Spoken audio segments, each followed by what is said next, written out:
नमस्ते छात्रों, आज हम हिंदी सुलभ भारती कक्षा 8वीं पाठ दूसरा वारिस कौन वह पाठ आज हम पढ़ने वाले हैं।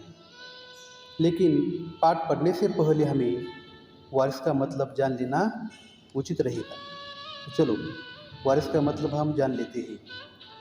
वारिस का मतलब है वह आदमी जिसे किसी की विरासत मिले, उन्हें वारिस कहा जाता है।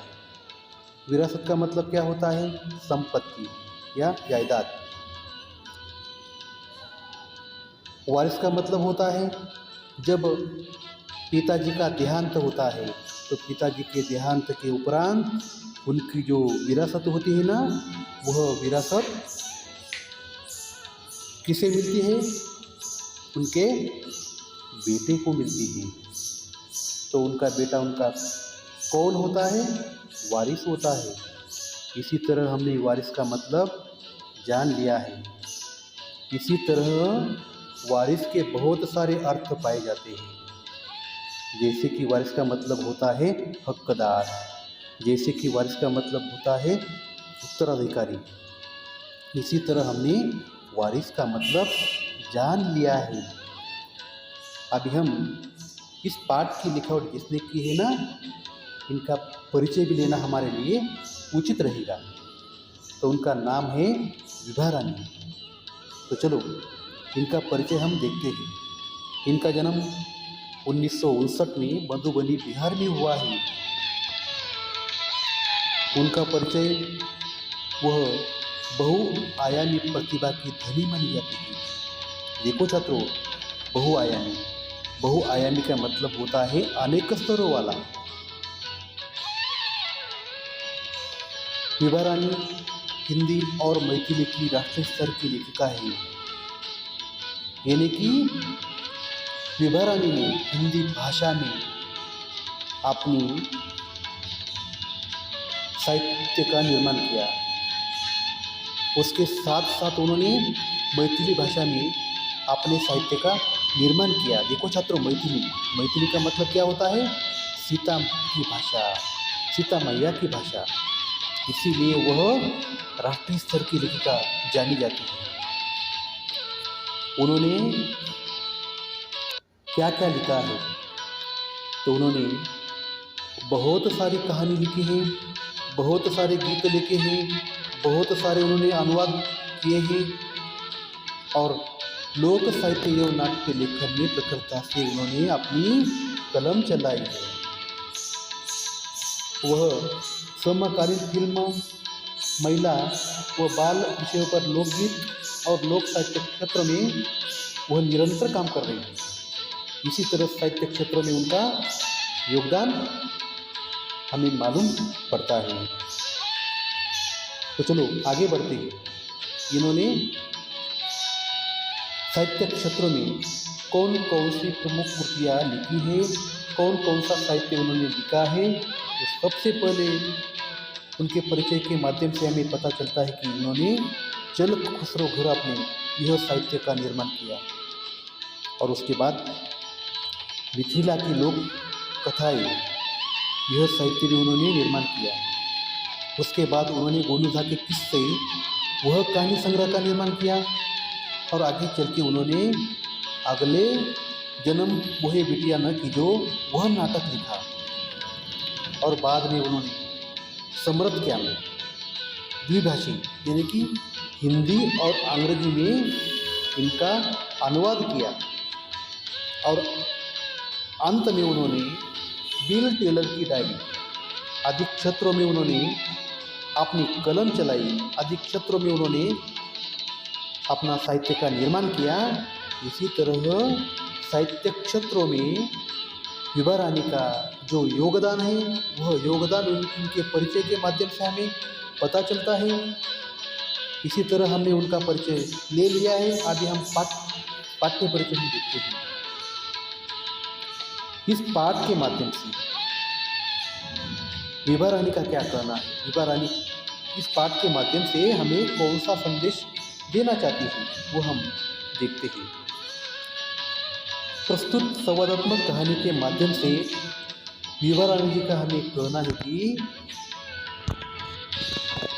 यदि हमें उत्तम फल प्राप्त करना हो तो क्या करना चाहिए, किसकी जरूरत है।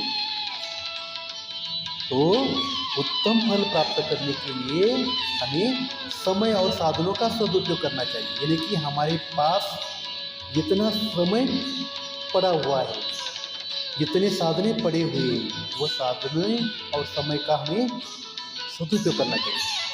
यदि हम जब वैसा करेंगे तब हमें जीवन में सफलता मिलेगी, तब हमें जीवन में अच्छा फल मिलेगा। ये संदेश इस पाठ के माध्यम से हमें विभा रानी देती है। इसी तरह हमने विभा रानी का परिचय और पाठ्य परिचय हमने ले लिया है। तो चलो अभी हम पाठ के और बढ़ते हैं। एक राजा था, उसकी 4 बिटियां थी। राजा ने सोचा इन चारों में से जो सबसे बुद्धिमती होगी, देखो छात्रों, बुद्धिमती का मतलब क्या, ज्ञानी, उसे ही अपना राजपाट सौंपेगा। उसे ही अपना क्या सौंपेगा, राजपाट। राजपाट का क्या मतलब होता है, राज सिंहासन। लेकिन इसका फैसला कैसा हो, राजा सोच में डूबा। वो सोचने लगा, सोचते सोचते उन्हें एक उपाय सूझ गया। सूझना मतलब ध्यान में आना। उसने क्या किया, वह आगे दिया हुआ है। तो उसने क्या किया, एक दिन अपनी चारों बेटियों को अपने पास बुलाया और अपने पास बुलाकर उन्होंने क्या किया, हर एक को गेहूं के 100 दाने दिए। कितने दाने दिए, 100 दाने दिए। और कहा इसे तुम अपने पास रखो, 5 साल बाद मैं जब तुम्हें मांगूंगा तब तुम सब मुझे वापस कर देना। इसी तरह राजा ने अपने चारों बेटियों को कहा और बाद में चारों बेटियां अपने अपने कमरे में लौट आई। तो हर एक ने अपने पिताजी ने दिए हुए गेहूं के दानों का क्या किया, क्या फैसला किया, वो हम आगे देखते हैं। तो सबसे पहले हम देखेंगे बड़ी बहन ने इन गेहूं के दानों का क्या किया। तो देखो, बड़ी बहन ने गेहूं के दाने को अपने कमरे की जो खिड़की थी वो खिड़की के बाहर फेंक दिया। क्या किया, खिड़की के बाहर फेंक दिया। उसने सोचा आज से 5 साल बाद पिताजी को गेहूं के इन दानों की याद रहेगी क्या,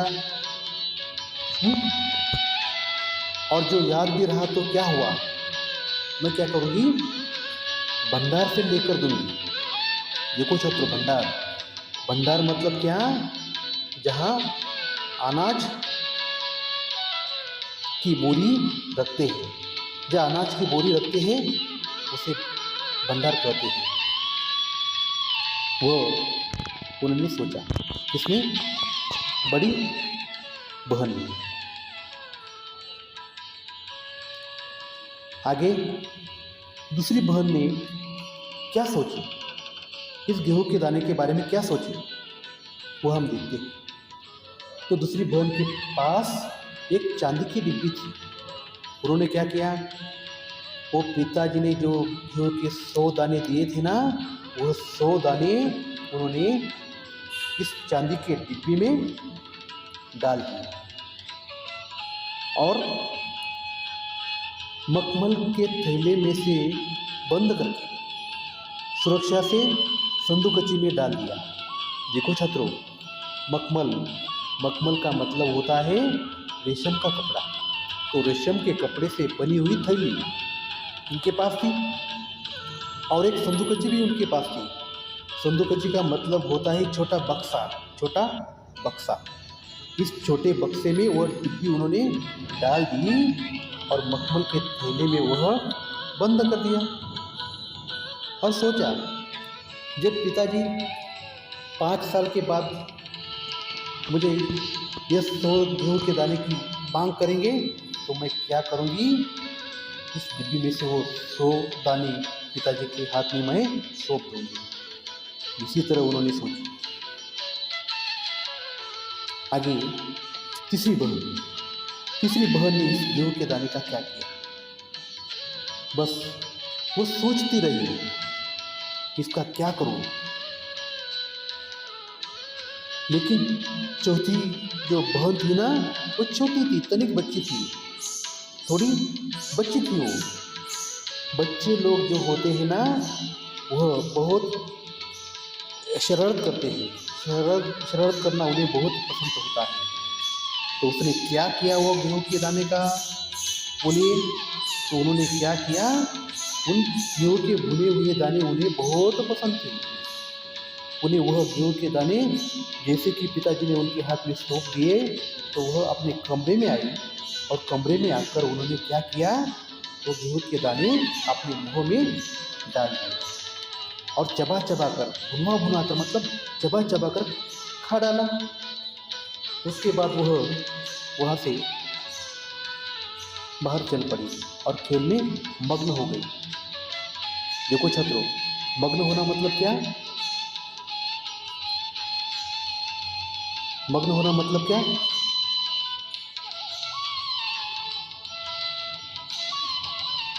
तल्लीन होना। क्या होना, तल्लीन होना। और देखो तीसरी बहन, वो तीसरी बहन को इस बात का यकीन था, यकीन का मतलब क्या, विश्वास, कि पिताजी ने उन्हें यूं ही ये दाने नहीं दिए होंगे। इस गेहूँ के दाने देने के पीछे पिताजी का कोई ना कोई मकसद होगा। मकसद का मतलब क्या होता है, उद्देश्य, हेतु। पहले तो उसने भी अपनी दूसरी बहन की तरह इस गेहूँ के दाने को सहज कर रख देने की सोची थी। सहज कर मतलब क्या, संभाल कर। लेकिन वह ऐसा नहीं कर सकी। 2-3 दिनों तक वह सोचती रही। फिर उसने अपने कमरे की खिड़की के पीछे पिछले वाली जमीन में वह गेहूँ के दाने बो दिए। समय पर उन गेहूँ के दाने को अंकुर और बाद में क्या हुआ, इस अंकुर बड़े होने लगे। बड़े होते होते उन्हें उनके पौधे तैयार हुए और पौधे के ऊपर बालियाँ झूलने लगी और बालियाँ में क्या लगे, दाने लगे और वह दाने बालियाँ के ऊपर निकलने लगे। राजकुमारी ने तैयार फसल में से दाने निकले और फिर से वह अगले बरस बो दिए।